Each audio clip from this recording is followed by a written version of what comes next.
అదే రోజు ఏదైతే రోజు జైలుకి వెళ్తున్నారా అన్నారో అదే రోజు 4 o'clock నేను రిటర్న్ తీసుకుంటా అని చెప్పాను. సార్ లాస్ట్ క్వశ్చన్ మిమ్మల్ని ఇబ్బంది పెట్టాను.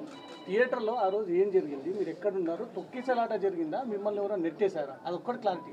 లేలే మూమెంట్లో కొంచెం ముందుకు వెళ్ళిపోయి లోపలికి వెళ్ళిపోయారు మా వైఫ్. నేను సైడ్కి ఉండి కాల్ చేస్తే నేను లోపలనే ఉన్నాను, మీరు లోపలికి వచ్చేయండి అన్నారు.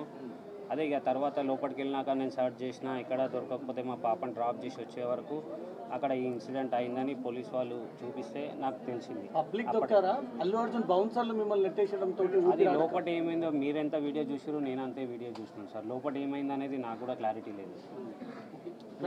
మిగతా 15 లక్షలు ఎప్పుడు ఇస్తా అన్నారు అల్లు అర్జున్? వాళ్ళు అనౌన్స్ చేస్తా అన్నారు, ఇంకా ఏం చెప్పలేదు సార్. అదే మరి 10 లక్షల డీడీ క్లియర్ అయిపోయిందా? అది ఇంకా ప్రజెంట్ అంటే ఉంది నా దగ్గర, వచ్చేసిన అంటే నా దగ్గరనే ఉంది చెట్టు. అంటే అల్లు అర్జున్ గారు అప్డేట్స్ అడుగుతున్నారా? అప్డేట్ వాళ్ళ మేనేజర్స్ డైలీ వచ్చి డైలీ అప్డేట్ తీసుకుంటున్నారు. సుకుమార్ సార్ ఫ్యామిలీ కూడా 2 సార్లు వచ్చారు, రవి సార్ కూడా 2 సార్లు వచ్చారు, మైత్రి మూవీస్ సార్లు. గవర్నమెంట్ నుంచి కూడా కోమటిరెడ్డి వెంకటరెడ్డి సార్ వచ్చి మాకు కొంచెం ట్రీట్మెంట్ ఖర్చు ఎవరు భరిస్తున్నారు? మొత్తం ట్రీట్మెంట్ ఖర్చు ప్రభుత్వం భరిస్తుందని వాళ్ళైతే మాకు బిల్స్ కొరకు అయితే ఏం చెప్పలేరు. వాళ్ళు ఏమున్నా మేము చూసుకుంటాం. మాకు